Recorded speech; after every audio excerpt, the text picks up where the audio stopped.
Bismillahirrahmanirrahim. This is Muhammad Farooq, lecturer, Department of English, Ahmedabad University of Science and Technology. Dear students, in today's video, I shall be touching upon the subject of communication skills.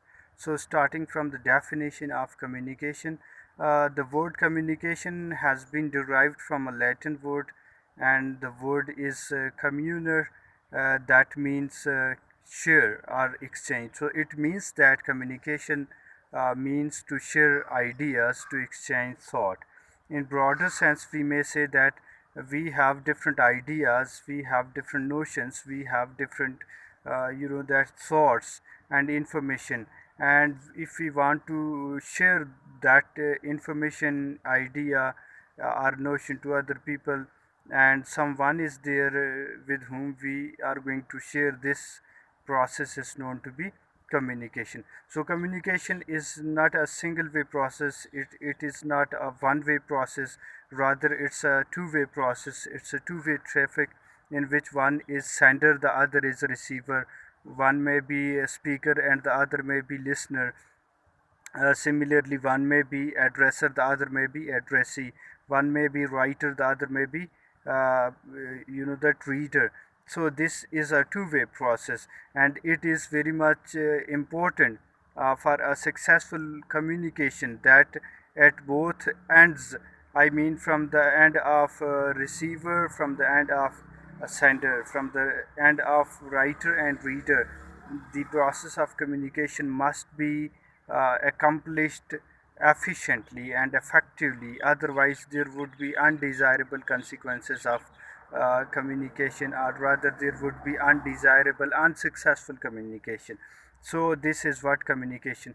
Extending the definition of communication, Aristotle says that communication is an art to persuade the people.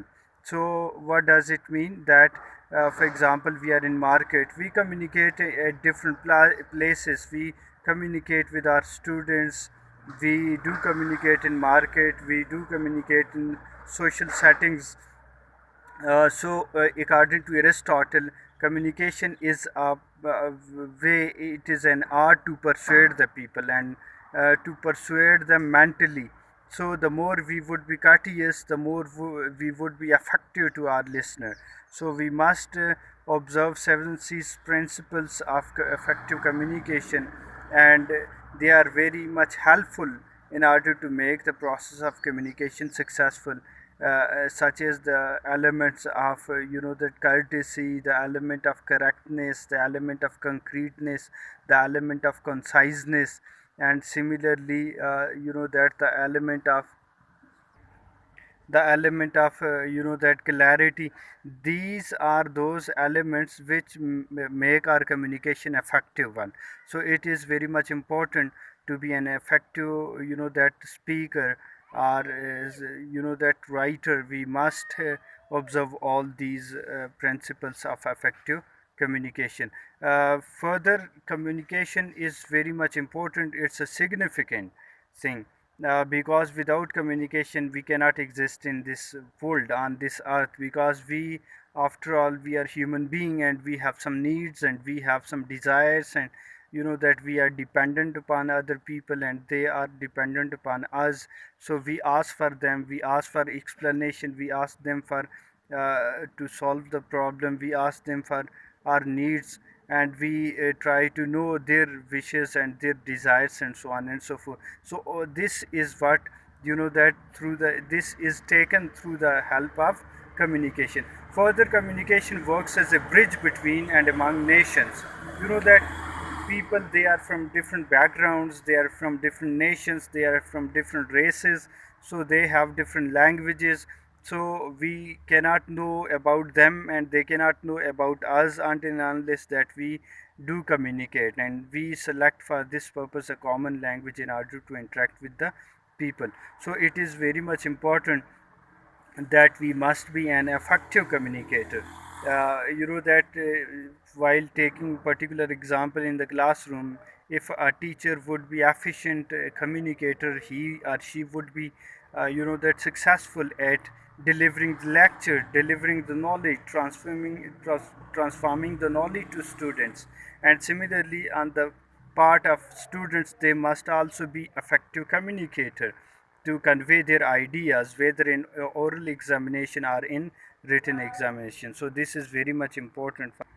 If we try to know the significance of communication, linguist people who are expert in language, they are of the view that the very first cry of the baby in this world, when he or she comes in this world, that cry is symbolic one, that because the kid is feeling uncomfortable, and the kid needs something, so for that sake he cries. So this is what, if a child whose articulatory trait is not yet developed, if he is supposed to, that communicate in one way or other in the form of particularly cry.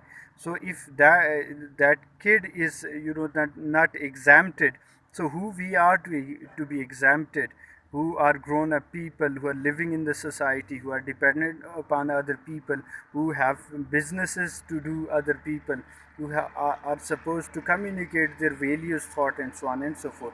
So this is very much important for a successful communication, that we must be, that efficient to communicate. So I hope that this brief lecture will be helpful for you, and the